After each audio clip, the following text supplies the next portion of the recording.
I am writing this under an appreciable mental strain, since by tonight I shall be no more.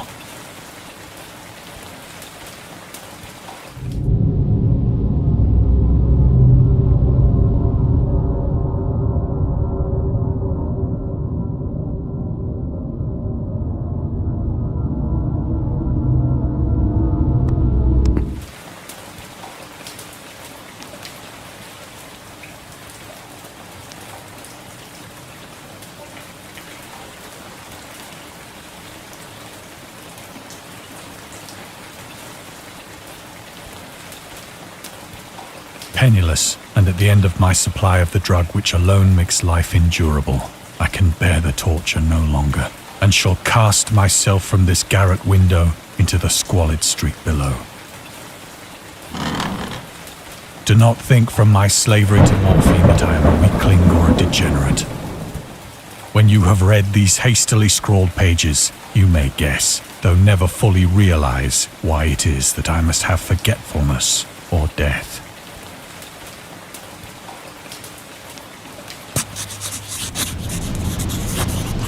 It was in one of the most open and least frequented parts of the broad Pacific that the packet of which I was supercargo fell a victim to the German sea raider.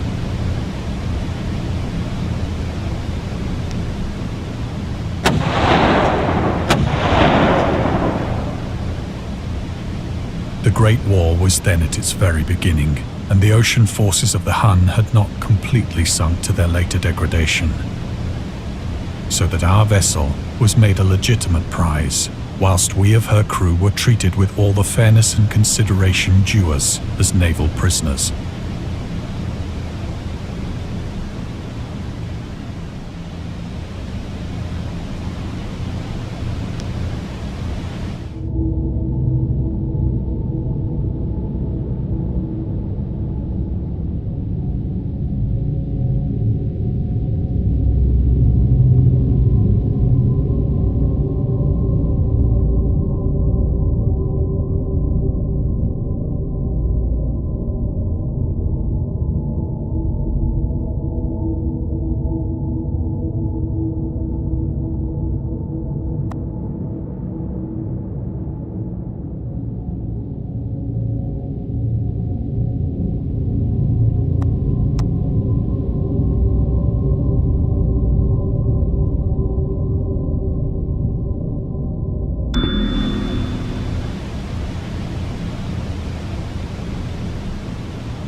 So liberal, indeed, was the discipline of our captors, that 5 days after we were taken, I managed to escape alone in a small boat with water and provisions for a good length of time.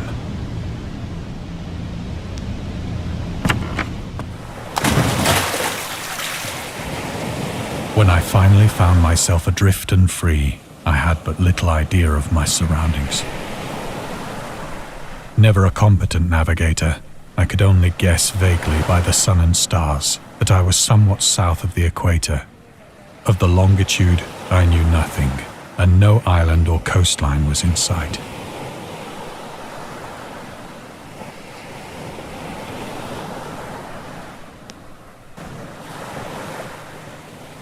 The weather kept fair, and for uncounted days I drifted aimlessly beneath the scorching sun, waiting either for some passing ship or to be cast on the shores of some habitable land.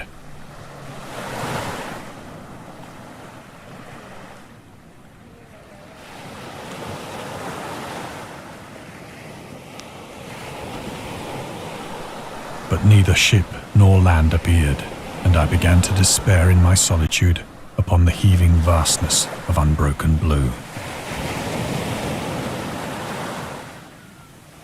The change happened whilst I slept.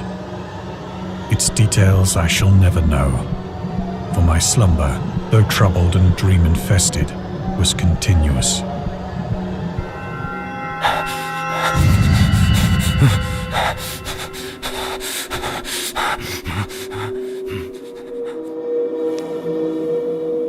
When at last I awoke, it was to discover myself half sucked into a slimy expanse of hellish black mire, which extended about me in monotonous undulations as far as I could see, and in which my boat lay grounded some distance away. Though one might well imagine that my first sensation would be of wonder at so prodigious and unexpected a transformation of scenery, I was in reality more horrified than astonished, for there was in the air and in the rotting soil a sinister quality which chilled me to the very core. The region was putrid with the carcasses of decaying fish and of other less describable things which I saw protruding from the nasty mud of the unending plain. Perhaps I should not hope to convey in mere words the unutterable hideousness that can dwell in absolute silence and barren immensity. There was nothing within hearing and nothing in sight save a vast reach of black slime.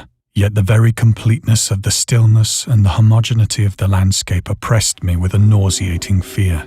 The sun was blazing down from a sky which seemed to me almost black in its cloudless cruelty, as though reflecting the inky marsh beneath my feet.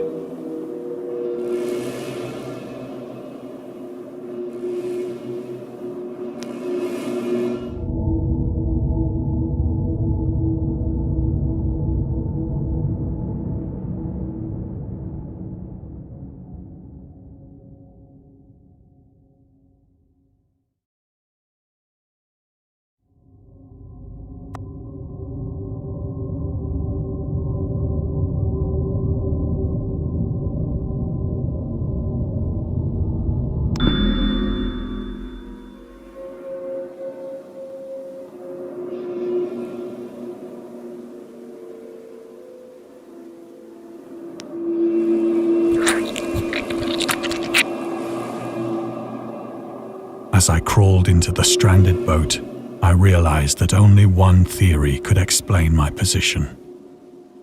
Through some unprecedented volcanic upheaval, a portion of the ocean floor must have been thrown to the surface, exposing regions for which innumerable millions of years had lain hidden under unfathomable watery depths. So great was the extent of the new land which had risen beneath me that I could not detect the faintest noise of the surging ocean, straining my ears as I might. Nor were there any seafowl to prey upon the dead things.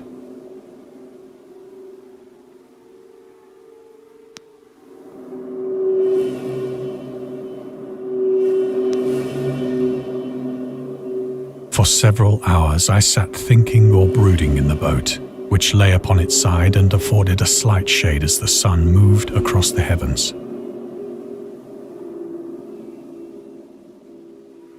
As the day progressed, the ground lost some of its stickiness and seemed likely to dry sufficiently for traveling purposes in a short time.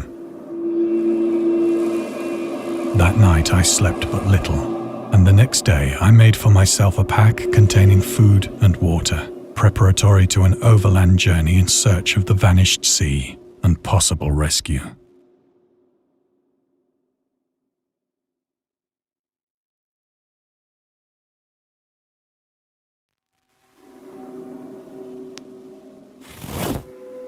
On the third morning, I found the soil dry enough to walk upon with ease.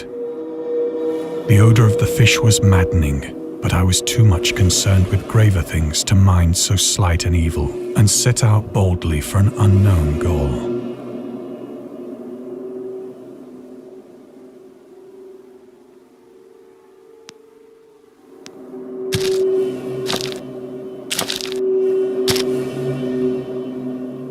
All day I forged steadily westward, guided by a faraway hummock which rose higher than any other elevation on the rolling desert.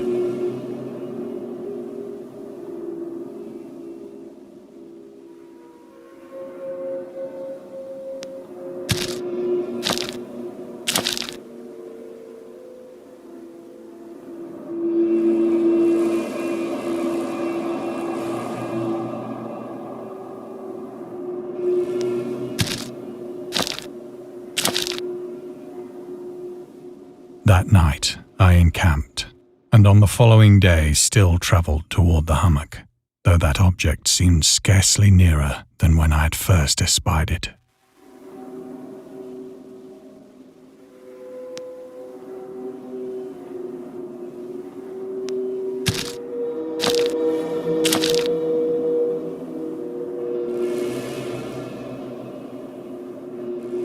By the fourth evening, I attained the base of the mound, which turned out to be much higher than it had appeared from a distance. An intervening valley setting it out in sharper relief from the general surface. Too weary to ascend, I slept in the shadow of the hill. I know not why my dreams were so wild that night, but ere the waning and fantastically gibbous moon had risen far above the eastern plain, I was awake in a cold perspiration, determined to sleep no more. Such visions as I had experienced were too much for me to endure again, and in the glow of the moon I saw how unwise I had been to travel by day. Without the glare of the parching sun, my journey would have cost me less energy. Indeed, I now felt quite able to perform the ascent which had deterred me at sunset. Picking up my pack, I started for the crest of the eminence.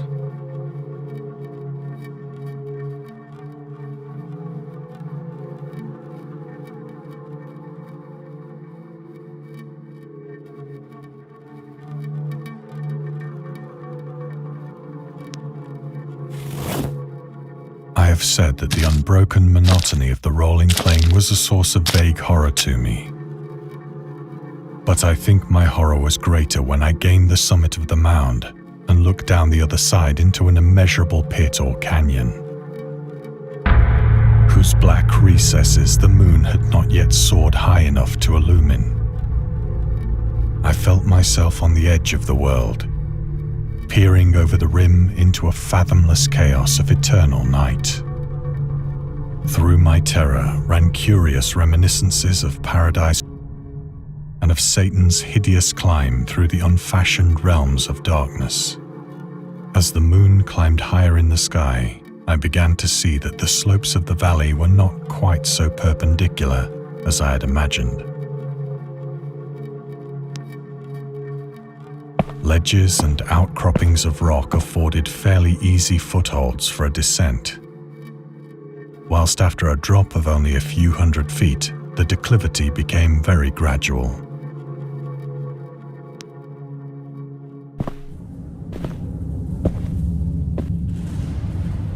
Urged on by an impulse which I cannot definitely analyze, I scrambled with difficulty down the rocks and stood on the gentler slope beneath, gazing into the Stygian deeps, where no light had yet penetrated. All at once, my attention was captured by a vast and singular object on the opposite slope, which rose steeply about 100 yards ahead of me. An object that gleamed whitely in the newly bestowed rays of the ascending moon.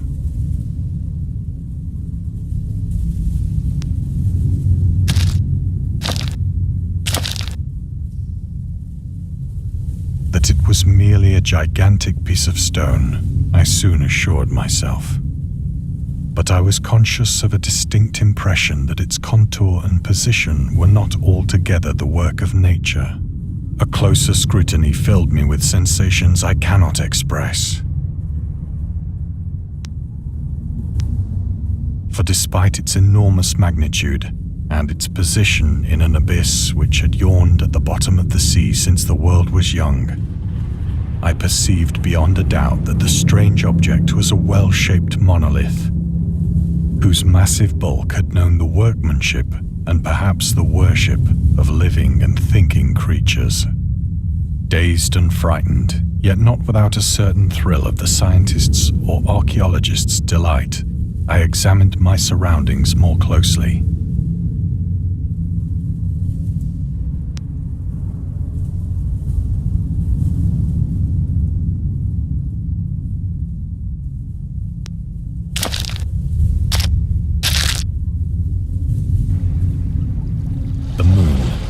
Near the zenith, shone weirdly and vividly above the towering steeps that hemmed in the chasm. and revealed the fact that a far-flung body of water flowed at the bottom, winding out of sight in both directions and almost lapping my feet as I stood on the slope. Across the chasm, the wavelets washed the base of the Cyclopean monolith, on whose surface I could now trace both inscriptions and crude sculptures.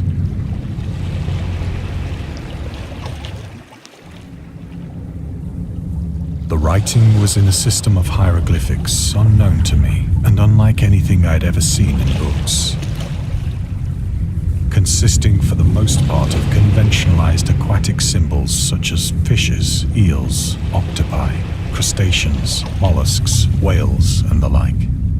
Several characters obviously represented marine things which are unknown to the modern world, but whose decomposing forms I had observed on the ocean-risen plain.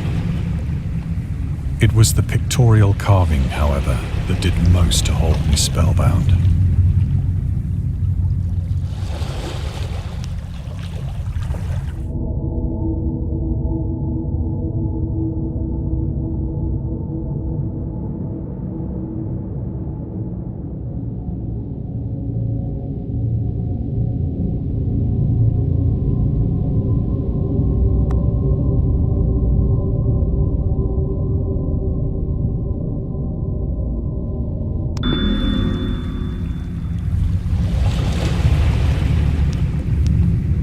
Plainly visible across the intervening water on account of their enormous size were an array of bas-reliefs whose subjects would have excited the envy of a Doré.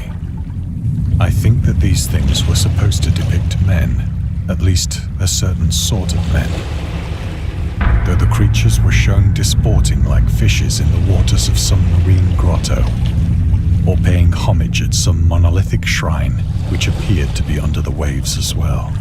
Of their faces and forms I dare not speak in detail, for the mere remembrance makes me grow faint. Grotesque beyond the imagination of a Poe or a Bulwer, they were damnably human in general outline, despite webbed hands and feet, shockingly wide and flabby lips, glassy, bulging eyes, and other features less pleasant to recall. Curiously enough, they seem to have been chiseled badly out of proportion with their scenic background, for one of the creatures was shown in the act of killing a whale, represented as but little larger than himself. I remarked, as I say, their grotesqueness and strange size, but in a moment decided that they were merely the imaginary gods of some primitive fishing or seafaring tribe. Some tribe whose last descendant had perished eras before the first ancestor of the Piltdown or Neanderthal man was born.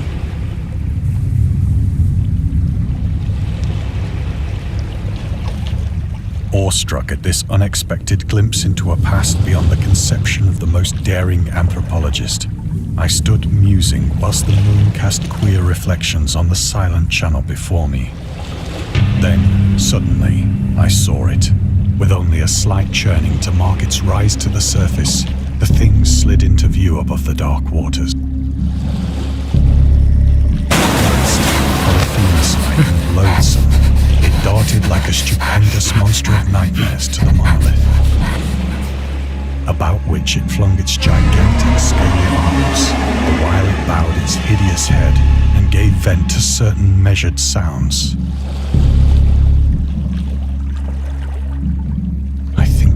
Mad then. Of my frantic ascent of the slope and cliff, and of my delirious journey back to the stranded boat, I remember little.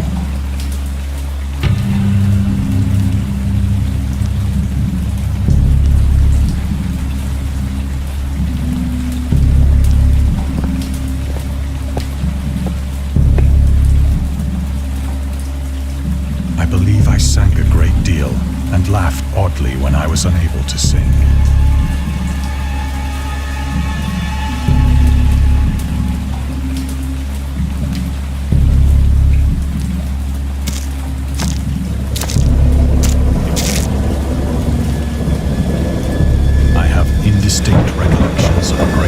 for some time after I reached the boat.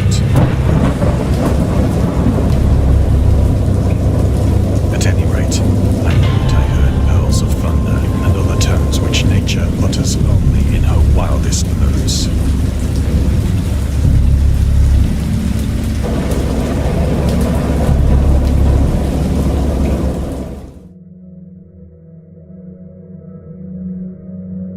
When I came out of the shadows, I was in a San Francisco hospital.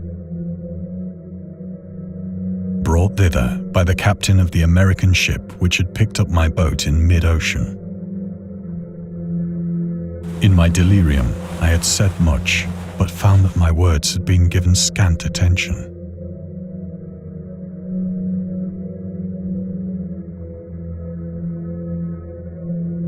Of any land upheaval in the Pacific, my rescuers knew nothing. Nor did I deem it necessary to insist upon a thing which I knew they could not believe.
Once I sought out a celebrated ethnologist and amused him with peculiar questions regarding the ancient Philistine legend of Dagon, the fish god.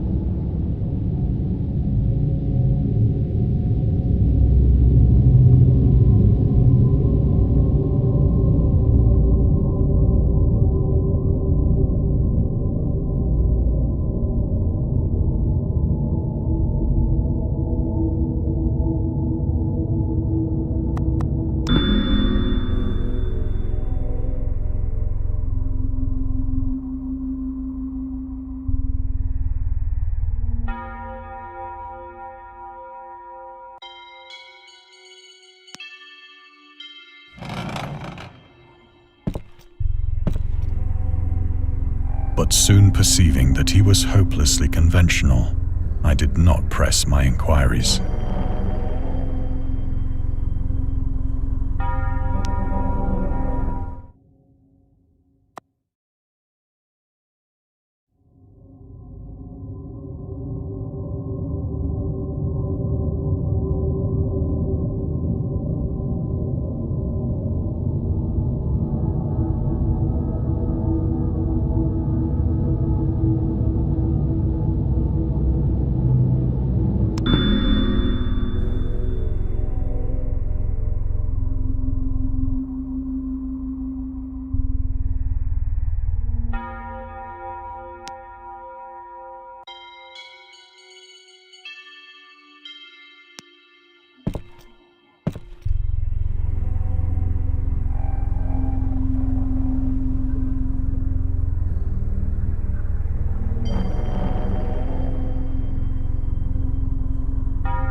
It is at night, especially when the moon is gibbous and waning, that I see the thing. I tried morphine, but but the drug has given only transient surcease and has drawn me into its clutches as a hopeless slave. So now I am to end it all, having written a full account for the information or the contemptuous amusement of my fellow men.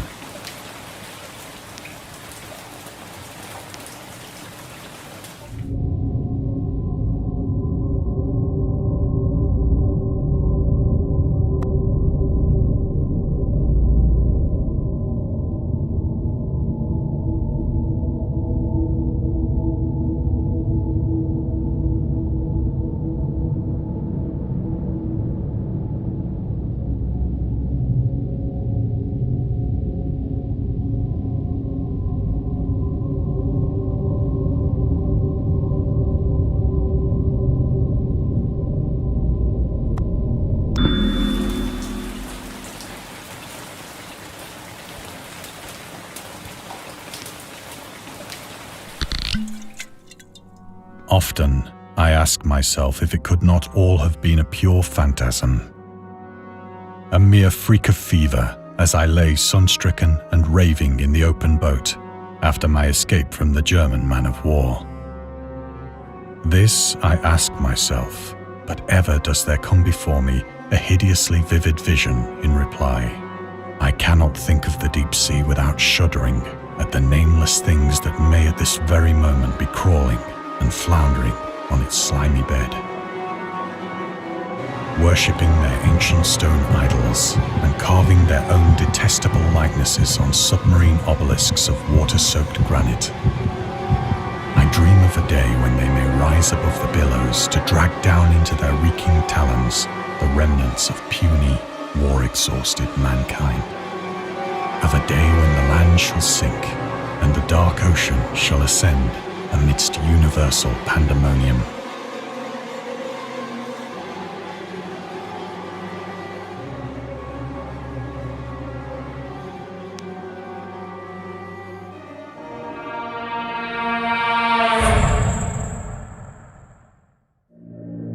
The end is near. I hear a noise at the door, as of some immense slippery body lumbering against it.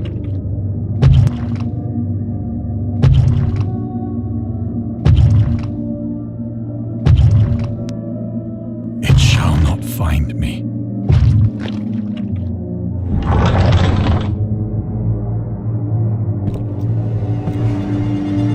God, that hand!